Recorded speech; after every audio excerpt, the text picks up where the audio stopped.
I sat in the gleaming boardroom of Harrison Global, my family's company, watching my uncle's face turn red with rage. The quarterly shareholders' meeting had devolved into yet another attack on my ability to contribute to the business. For God's sake, Sophia, Uncle Richard slammed his hand on the mahogany table. You've been here 3 years and what have you accomplished? Your division is bleeding money. Of course it was. They'd put me in charge of their dying print media branch, a deliberate setup for failure. Meanwhile, my cousin Drew ran the profitable digital sector, despite having half my qualifications and none of my tech background. If you'd let me implement the digital transformation plan I proposed, I started. More of your wild ideas about AI and automation?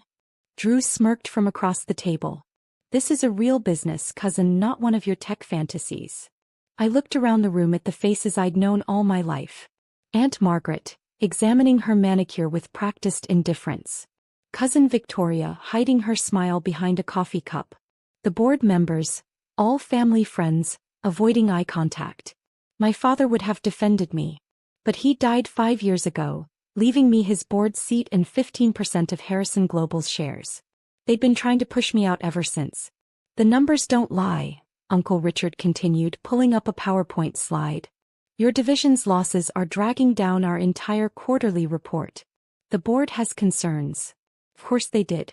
The same board that approved Drew's excessive spending on outdated systems but rejected every innovation I suggested.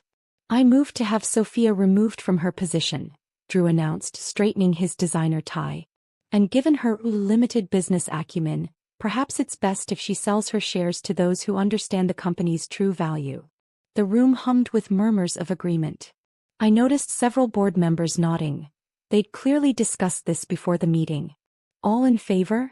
Uncle Richard asked, not even bothering to hide his satisfaction. Hands rose around the table. Even Aunt Margaret, who'd spent every Christmas telling me how much I reminded her of my father, voted to oust me. Well, Sophia, Uncle Richard's voice dripped with fake sympathy, the board has spoken. You have until the end of the week to clear out your office. As for your shares. He slid a document across the table. We're prepared to offer you a generous buyout. I picked up the paper, examining the offer with an expressionless face. The amount was well below market value. They expected me to be too naive to notice. What they didn't know was that I'd been preparing for this moment for 2 years. While they thought I was failing at running their print media division, I'd been watching, learning, and building something of my own. Nova Investment Group, a company that specialized in acquiring and modernizing traditional businesses. I'd used my trust fund to start it, operating through shell companies and private holdings to keep my name hidden. In 2 years, we'd acquired and transformed 12 companies, turning dying businesses into digital powerhouses. My wild ideas about AI and automation had made Nova one of the fastest-growing investment firms in the country. But to my family, I was still just poor, weak Sophia who couldn't possibly understand real business. You're right, I said quietly, looking Uncle Richard in the eye. I should sell my shares. His eyebrows shot up. He'd clearly expected more resistance. In fact, I continued, pulling out my phone, I already have a buyer lined up. They've been quite interested in Harrison Global's potential. What are you talking about?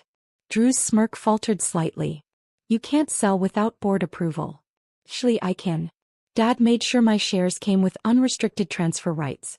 Check the bylaws. Uncle Richard's face paled.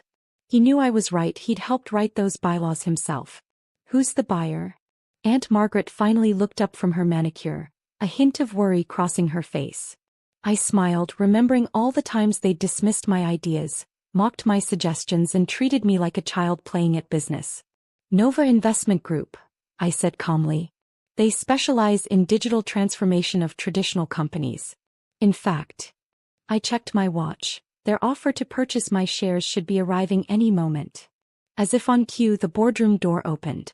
My assistant walked in carrying a thick envelope. The contracts you requested, Ms. Harrison, she said, using my real name, not the fake one I used at Nova. The room went silent as I opened the envelope and began spreading documents across the table. Purchase agreements, transfer forms, and most importantly, Nova Investment Group's complete portfolio, showing our successful company transformations and our $2.8 billion in assets under management. You see, I looked around the table, enjoying their shocked expressions. While you were all busy underestimating me, I was building something rather impressive. And now? I smiled. I think it's time for Harrison Global to undergo some changes. Drew grabbed the portfolio, his hands shaking as he flipped through the pages. This is impossible. You couldn't have. This company is worth billions. Amazing what can happen when you actually listen to those wild ideas about AI and automation, isn't it? Uncle Richard's face had turned from pale to gray. You're Nova's CEO? The company that's been buying up traditional businesses. Founder and CEO, I corrected him. And we don't just buy businesses, Uncle Richard. We transform them. Bring them into the digital age. Exactly what I've been trying to do here for 3 years. I stood up, smoothing my skirt. Now about that buyout offer. I pulled out another document from my briefcase. Here's my counteroffer. Nova Investment Group will purchase my 15% stake in Harrison Global at fair market value, significantly higher than your insulting proposal. This is ridiculous, Drew sputtered. You can't seriously expect us to believe that I built a successful company while you were all mocking my ideas? I clicked a button on my phone and the boardroom screens came to life. Let me show you exactly what Nova Investment Group has been doing. The screens filled with data. Financial charts, acquisition histories, digital transformation metrics. Every success they dismissed as impossible was there in stark, undeniable numbers. In the past 2 years, I continued, Nova has transformed 12 traditional companies into digital leaders. Our average post-acquisition revenue growth is 312%. And our technology division, you know, the one with all those wild ideas, holds 23 patents for AI-driven business solutions. Uncle Richard's hands gripped the edge of the table. Why all the secrecy? Why hide behind Nova? Because you taught me well, I smiled coldly. Wasn't it you who always said, never let them see you coming? Besides, it was fascinating to watch you dismiss Nova's market presence while simultaneously complaining about losing business to our transformed companies. Aunt Margaret leaned forward, her carefully maintained composure cracking. But your division here, the losses, were carefully managed, I finished for her. I needed you to underestimate me to keep pushing me out. Every decision you made played right into my strategy. Strategy. Victoria finally spoke, her voice sharp. What strategy? I clicked to the next slide, showing Nova's complete analysis of Harrison Global. While you were all busy mocking my performance, I was conducting the most thorough evaluation of this company's weaknesses and potential. Every failed project, every outdated system, every missed opportunity, I documented it all. Drew's face had turned an interesting shade of white. The digital sector reports I sent you were incredibly helpful, I nodded. Though you might want to be more careful about sharing confidential data with someone you consider incompetent. I stood up, walking slowly around the table. Nova doesn't just want my 15% stake. We're preparing to make an offer for controlling interest in Harrison Global. And thanks to your meticulous efforts to prove my incompetence, we have everything we need to convince the remaining shareholders that new management is necessary. You can't do this, Uncle Richard's voice shook. This is your family's company. Family. I stopped behind his chair. Like when you blocked my promotion last year. Or when you gave Drew my father's office the day after his funeral. That kind of family. The room fell silent. Even the board members who had so eagerly voted to remove me were now staring at their hands, avoiding eye contact. I returned to my seat, pulling out one final document. Nova's official offer will be presented tomorrow. But I thought you deserved a preview. After all, we're family.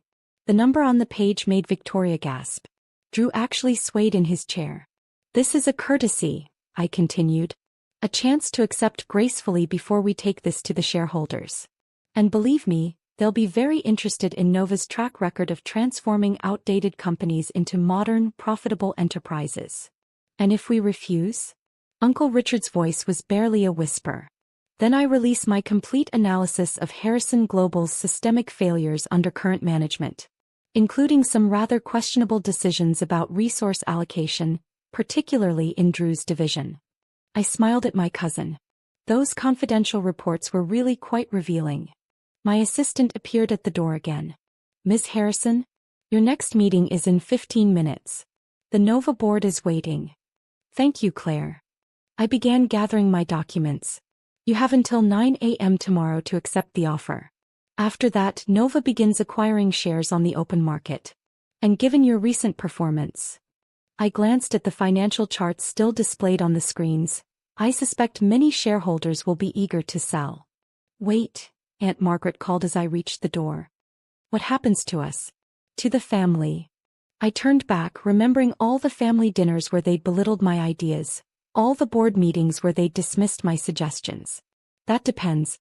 Nova typically retains employees who demonstrate actual value. Those who've been coasting on family connections, however.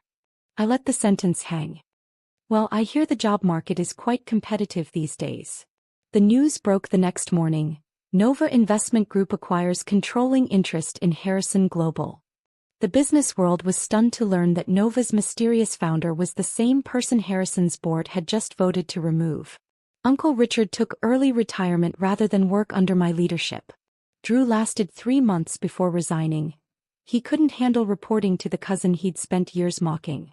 Victoria and Aunt Margaret sold their shares and moved to Florida, where they reportedly tell anyone who'll listen about their ungrateful niece who stole the family company. The transformation of Harrison Global became Nova's most successful project yet. We implemented every innovation they'd rejected, modernized every system they'd clung to, and within a year the company's value had tripled. I kept the boardroom exactly as it was, though. The same mahogany table where they'd voted to remove me now hosts Nova's executive meetings. Sometimes when I'm sitting in Uncle Richard's old chair, making decisions that shape the company's future, I think about that last board meeting. They thought they were getting rid of a weak link. Instead, they drove me to build something powerful enough to take everything from them. Last week, Drew applied for a job at one of Nova's subsidiary companies. His resume cited his experience leading digital transformation at Harrison Global. I had Claire send him our standard rejection letter. We're looking for candidates with genuine innovation experience. The Harrison Global building looks different now. Modern, open, dynamic. The only thing I kept unchanged was the lobby sign, though I added a small plaque beneath it. A Nova Investment Group company, embracing the future they feared. Sometimes the best revenge isn't just success. It's success they can't ignore, can't dismiss, and can't escape. Every time they see Harrison Global in the news, topping industry rankings and breaking revenue records, they're reminded of the weak niece they underestimated. As for me, I'm still acquiring companies, still transforming outdated businesses into modern successes. But now everyone knows exactly who they're dealing with. After all, I learned from the best. They taught me everything about family business, especially how to take it away from family who doesn't deserve it.